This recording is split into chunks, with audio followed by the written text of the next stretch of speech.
Hello again, Internet. We are back from our short break, and I am going to be talking to Mark Lambert. I knew I was going to blow it. Mark Lambert, English not French. Yes. Of ArmorCode, here live from across the street from RSAC in the lovely runZero Day Hour studio that was invented last night. It was a feat of engineering. I wish you could see all of the junk behind here because there's a lot of it. And so we're here to talk about ArmorCode and mainly talking about how people go about prioritizing vulnerability alerts. I will now confess my deep ignorance because I'm vaguely aware of what ArmorCode is and does. So you tell me, how do you solve this? How do you solve this problem for all of us? Yeah, so and it really is a problem that everybody's experiencing. Yes. Vulnerability counts are exploding. AI is actually is creating a tsunami of this. We talk about AI generating code and how the AI is actually better than a human or will get better, but the volume and velocity of what's being generated is increasing even more. So total number of vulnerabilities go up. Right. Plus now we have things like Cloud Code Security finding vulnerabilities that we didn't know about before, so vulnerabilities go up. So how do we get a handle on this? Well, traditionally, what we would do is we'd get a scanner and get another scanner and get another scanner, and we'd go, all right, we've got all of this information now, or should I say data, not really information. What do we fix? All right, well, let's pick the critical ones because, that's the most important stuff, right? Okay, so once that's failed a few times, then organizations go, okay, well, I need to solve this problem. So really what we do at ArmorCode, we fundamentally do three things. First is we aggregate the data from across those different scanners. So ArmorCode is not a scanner. We don't look for vulnerabilities. We get them from all the places you already know about them from. So runZero. And we will bring in vulnerabilities from the code, from the infrastructure, from the software supply chain, really unifying that vulnerability management problem. Now, but that's just the first step. Now I've got, let's say I've got some vulnerabilities that are being detected in container security, and I've got some vulnerabilities being detected in SCA, software composition analysis. Those are two findings, but they're actually the same problem, the same issue. So the next thing that we do is we actually correlate those findings. We correlate them across those tools. So I say, all right, this thing, or these 20 findings that are coming from my runtime container security actually are just this one root cause. So I can kind of ignore those and fix the actual problem. Okay? So that's the first thing you do, reducing the volume that way. The next thing that we want to do is to say, okay, so I've got severity, but that's not enough. I need to know, is it actually something real that I need to fix? So this is where threat intelligence comes in. So we can leverage threat intelligence like CISA KEV, EPSS, which is predictability scoring. So I can know, hey, is this actually exploited in the wild? Because shocker, a whole bunch of CVEs are actually not exploited. So I'm going to tell you right now, not shocked. Yeah. I am quite familiar with CVEs. We actually spoke with Jay Jacobs earlier today. We spoke with Jerry Gamblin earlier today, who will tell you that most CVEs, most of the time, never get exploited. So you guys are then, I guess, folding in, right, all of this, that kind of threat. When you say threat intel, you're not saying like, oh, China's doing this and Russia's doing that. You're saying like, oh, these are the things that are getting exploited. Yeah, think of it much more like actually vulnerability intelligence is the key thing. Okay, so I've got the data coming from the source tools. I've consolidated it down. I'm looking at the vulnerability intelligence so I know if it's actually exploited. I may do further analysis inside of my environment to do environmental scoring, so I can actually further kind of like, but that's actually a bit of work. There are some things that we can do to say, hey, this collection of data is coming from this asset or is associated with this product or application, and therefore it has a certain environmental context. This is actually where we leverage our integration with runZero. So runZero will give us that inventory of assets. Customers that are leveraging runZero will add metadata into the runZero platform, and we bring that tagging information into the ArmorCode application to a platform to further contextualize the finding. So now I've got a little bit of context. I know, okay, this thing is actually being exploited, or it has an high EPSS, it could be exploited. And I now have a little bit of environmental context. I know that this is externally facing. So now I've actually got a good technical quantification of the risk of this, in addition to the CVSS severity rating. The second vector, though, is that something we need to fix with urgency from a business priority perspective, or is it something that I can accept that risk because it's not my front end, system of record or my thing that's driving my core business? It's a back end application that's inside it's never going to see the light of day. Okay, so this is where organizations will switch from a severity-oriented prioritization workflow to a risk-oriented prioritization workflow. So more to it, but that's kind of like where it starts down, boiling down from millions to hundreds of things that need to be addressed. That sounds very attractive. How married is ArmorCode's platform to the existence of a CVE? Because I know that EPSS specifically, you must have a CVE or else EPSS doesn't care about you.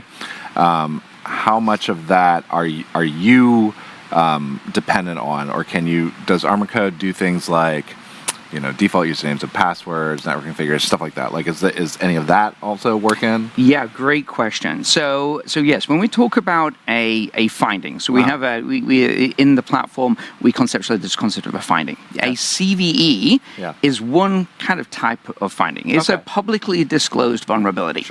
We're going to have other types of findings. The next would be maybe it's a vulnerability that doesn't have a CVE associated with it. Something we found through pen testing or red teaming. It's an internally discovered vulnerability. So we'll probably have a CVSS score because we've done some internal scoring as part of our program, but it won't have a CVE associated with it. So I work at Foo Corp, and we made our own Foo HR app, right? That's all internal. And then we're, for some reason, excellent at cybersecurity, so we're pen testing our own apps, right? And then we come up with a bunch of findings. This is easy, I assume, to express in ArmorCode? Yeah. So that this sounds is rad. But it actually goes. I'm now super sold. So feeling that you're oh wow, now we're going. But there's an additional layer below that as well, and that's the concept of a weakness. Okay. So this is an inherent challenge inside of the system. But weaknesses don't really have a numerical scoring system against them like CVSS. So here, what we'll do is we actually codify based upon the source that we're ingesting from. So a very common source of weaknesses is static application security testing. Different SAST tools have different levels of fidelity. Right. Some are a little noisy, shall we say. Some of them are more computationally expensive, but a lot more accurate. So what we can do is introduce that concept into the technical risk scoring of the finding itself. So this way we have risk scoring for vulnerabilities, whether they're publicly disclosed or internally discovered. We also have then risk scoring for weaknesses or misconfigurations. In essence, giving you the ability to go kind of beyond vulnerability management to really managing the exposures. So the term that I'll often talk about is unified exposure management, because each of these things are different types of exposure, and being able to model them within the platform. That sounds great, because a lot of times when I talk to people who are interested in vulnerability, I'm a vul nerd. I've been doing this forever, and I really like it. I really like doing it. But I know for sure, right, that there are plenty of things to address in security that will never have a CVE, right? And so the fact that you're you've integrated this truth tells me that you're probably a little more sophisticated than the average bear here in San Francisco. Speaking of San Francisco, we are all inundated, with the notable exception of Wiz and their AI-free zone booth. We are all being inundated with AI, LLM, NLP, right? It is all the things. And so can you talk to me a little bit about what Armor is doing. Like, are you farming everything out to LLMs and crossing your fingers and hoping for the best? That's a great question. Yeah. So actually, so if I rewind the clock a whopping 12 months ago, last year at RS, exactly. We actually launched our agentic interface Anya. This gives us the ability to be able to provide a natural language interface on top of all of that data that we've aggregated into the system to provide intelligence to the user. Now, over the last 12 months, Anya has really become a framework where we're delivering specific agentic components into the platform. So if you think about the platform, think of it like a layer cake. At the bottom is where we're ingesting all of the data from the source tools, and we support over 350 integrations today. And that number keeps going up. The community is so diverse. You go to the early stage expo area, there's literally dozens of new tools there. And all 350 of those integrations have been driven by our community. So all of them built because a customer is either piloting something and they want to bring that into their workflow or deploying it at scale. So what we're doing is we're bringing all of that data in. So the bottom layer of the layer cake is those source tool integrations. The next layer is a series of platform services. So things like SLA, prioritization that we talked about, reporting workflows, exception management workflows, all of those things that you need to be able to manage the program. Now, again, if we rewind the clock 12 months ago, people were kind of like, not so sure if I want to use this AI thing. So what we have done is we've built on top of this a series of services and workflows that leverage those services. Now, probably in the last six to 9 months, that has switched from everybody being, I want to have it turned off, to now I want to have it turned on. That has become the tidal wave that has come at us as an industry. But this is how we've built it on top of the platform. So it's really now is an agentic platform that gives us the ability to do that. Now, what we're going to be releasing next month, so post RSA, is our Anya agents, which are fully customizable agents that you can create and deploy within these workflows. So we've been developing these agents and deploying capabilities out to the customer base. And the clear thing is that everybody wants to do something different. A lot of times we're doing that from, customers are doing that from within their own cloud environment. So our MCP server today will leverage up finding and prioritization information from the platform. Is actually going to be extended further, so you can actually leverage the agents that either we package and deliver or customers package and deliver as well. So is there so you've said a couple times, right? You have communities and customers and people are kind of building their own thing. Yep. Is there a marketplace for this, like you would see an AWS or something like that, right? Or is it? And I really don't know. I'm not trying to tee you up for an easy thing. Maybe this is an impossible question. Is there a marketplace for these? And then how much oversight? Well, not oversight really, but just error checking is going on for these things, because the only thing I know about agentic AI is all of the disaster stories, because that's what I'm tuned for, right? Because I'm a Vuln guy, and so I am still in that 30% is I don't know. So what is ArmorCode doing in there? When people, for example, let's say you have a customer, they built a thing that they really like, that opens tickets and fills out things and then closes tickets when they're closed. How does someone else pick that up? And how do they know that they're not getting owned along the way? Great question. And today, because we're the one that are developing those agents, we can tightly control that, and we've been very, very careful on that, because the normal questions you get when you're doing kind of some kind of AI audit, right? So before a customer onboards, they're going to do a security review, and now AI is a key component of that. So we leverage, we actually leverage Claude, but it's deployed through AWS Bedrock, right? So that gives us a lot of those controls. Now, we'll still be leveraging that same infrastructure, but with Anya agents, yes, we're going to be having a community to be able to share those things. That's coming, so that'll probably be towards the end of the year.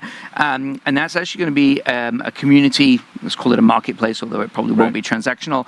Then that community marketplace is for agents, but also runbooks, which are deterministic workflows that are within the platform, as well as dashboards. So we have a highly customizable dashboarding platform. So people are creating dashboards and want to share them. So we actually did our customer advisory board a few weeks ago, and we normally at those we get a couple of customers to present. One of them was presenting how they're using our MCP to inform their own Claude and Gemini workflow, and then actually passing opinion information back into the ArmorCode platform. So not doing an autonomous, non-human governed action, but providing advisory content. This is exactly what the ArmorCode agents are going to be doing. And then another customer shared how they deployed software composition analysis at scale, leveraging runbook automations, and immediately everybody in the cab's like, can I get a copy of that? And we have the ability to export and import, but that marketplace is going to be on top of that. Is that where you see all this going? Like, you said earlier on, like ArmorCode is, they're not a vuln scanner, they're not like doing the scanning work, they're not doing assessment of the terrain, right? But they are pulling in tons of data from runZero and others, of course, other lesser sources. They're all pulling that in, and then what I'm hearing is like, is the goal for ArmorCode and is the goal for the industry to like be able to like act on this, not just in the prioritization way of like, okay, human, here's your top 10, but like, okay, human, here's your top 10. I've already fixed like 1 through 6. Tell me about number 7. Is that where we're going? That's for sure where we're going. I can see, but it's not like a here's. Do I then lay down and die? Well, no. You then get to do the interesting work. All right. Okay. So I think of this like an iceberg or a pyramid, right? So when we start talking about prioritization, we're surfacing to the top the most important things. And we're going to leverage things like reachability analysis as well that's coming from the source tools to further prioritize and move that up. You've then got those things which are potentially exploitable that we need to further prioritize. But when we get down, the reality is there's going to be a whole bunch of mediums and lows that we're just never going to get to. So where I see the world going is that the agents will be pushing things further to the top for the human to review and saying, here's how I think we should fix this.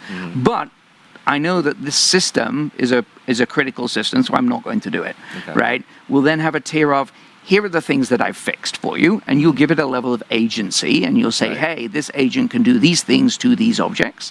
And then there'll be a whole bunch of things below, which are in essence going to be the, hey, you're never going to get to this anyway, and I've gone through an analysis, my opinion is that it's a false positive, or that we should accept the risk, and then the agents will take care of that. In essence, focuses in on the pieces that require the human gray matter, because they can't do everything, and they do hallucinate. And I think the term opinion, which is actually what that customer came up with, I was like, that's actually a really good term. And opinions, they're the same as humans have opinions as well. Many humans have many opinions. Some of them better than others.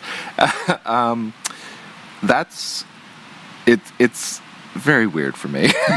I mean, we are gentlemen of a certain vintage. This is true. I wasn't expecting this fast. What are you hearing like from your customer base on like, the impression I'm getting is that your customers are drooling all over this. Like they definitely want it, right?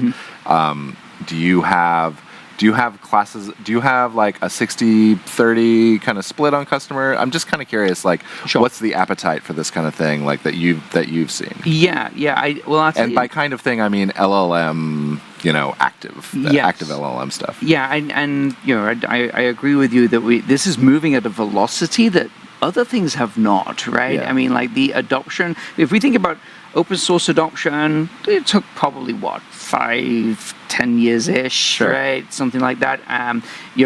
Cloud, probably 5. This you can count in months. And the pace of innovation that the foundation models are delivering is phenomenal. I am seeing very clearly in the community there's a growing percentage. It's probably around about 30% right now of people doing experimentation within their own environments. But I see that growing. I mean, like, if I rewind the clock a year ago, 10%. Yeah. Now it's 30%. Everybody that I talk to is doing something in this area. Yeah. And we're going to be at a point, if you're not already there today, where 100% of your code's written by AI. We use AI to create the code, but it's the human that's driving that. Yeah. So I think, I think that adoption is rapidly increasing. We've got, when we're talking about just the core Anya capabilities, that's above 90% of the customer base. When I start talking about agentic Claude-driven Hey Prompt actions, that's 30% and growing. Yeah. Just my rough gut numbers. Yeah. Well, and like over the last week, I feel like I've been here a week already. I think it'll be a week tomorrow. There have been a couple cases where I've heard the comparison of like the advent of fuzzing for finding vulnerabilities, like being compared to like the advent of Copilot review shaking out vulnerabilities of open source stuff, right? And some proprietary stuff, and how like us chickens in vulnerability management were like, oh no, fuzzing is going to ruin everything. I have strong recollections of a fellow at CERT-CC saying like, well, I just found 50,000 Android vulnerabilities. What do we do now? Yes. Right? And this was 10 years ago, 12 years ago. I think that kind of thing is coming for LLM stuff, because and the trick will be like, how do we make sure that it's real, right? Like, I feel like I need another LLM. Is it just machines talking to machines? Is that where we're getting to? I have this exact discussion with so it's like I use LLMs now to generate email and can do other content, and then other people consume those with an agent as well. So there is a level of that, I think. But I mean, certainly I already see people taking one LLM to generate something and another LLM to validate it. Sometimes completely different models, sometimes the same model but with different context engineering and prompt engineering behind it. But I think we'll be in a state where all of this is, I don't know how quick it's going to happen, right? I mean, I stopped doing those predictions because it's like this. Well, and we can't tell because this is how we experience time, right? As people, like, we don't know if we're like at a plateau, if we're halfway up the spike. We don't know if it's about to drop off. We can't tell, right? So I guess we'll see. Yes, it's an interesting time, that's for sure. It is interesting time. How dare you? How dare you curse me with that? Cool. Well, is there anything else that like I haven't covered on this? I mean, I know we talked a lot about LLM stuff. Because it's in the air and everything. But is there anything else you want to cover about like prioritizing vulnerabilities, kind of bread and butter ArmorCode stuff that I haven't talked to you about? Well, I think the one thing I'll do is I'll give a bit of a plug to the Purple Book community, which is it's a community of security leaders. There's a little over 1,000 that are in that community. It's actually a community that we facilitate, but we don't drive it. We just help make sure that they all get together and we have meaningful conversations.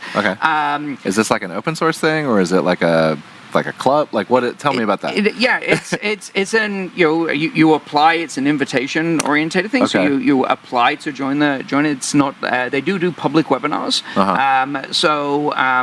Earlier this year, they had Jason Clinton, Deputy CISO of Anthropic, presenting. Dustin Lee, who's also one of the security practitioners there at Anthropic as well, in another session. They just had the Purple Book Connect event that was actually here on Monday. So that was a great event with folks like Phil Venables, a previous CISO of Google Cloud. And it's a great community to have those conversations under Chatham House rules, usually. But one of the things that they've got right now is relevant to our AI conversation. They have a center of excellence talking about how do we securely adopt AI, but they have another center of excellence that's talking about the Cyber Resilience Act, which is a big thing that a lot of people are not fully aware of. And Yeah. this is going to, we talked about prioritization earlier, today. Yes. Once you have an active exploit and you're aware of that exploit, you have 24 hours to disclose it, 72 hours to provide your full remediation and discovery process, and then 14 days to provide the ultimate fix and mitigation plan. It's like, it's coming. Yeah. It's in September. Well, thanks for closing us out on a huge bummer called the CRA.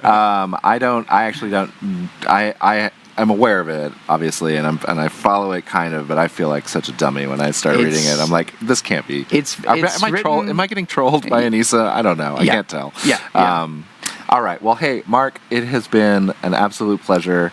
Thank you so much for coming, and we're gonna cut out for about 5 minutes, and then we'll be back with my pals from VulnCheck. So be sure to come in for that. Thank you.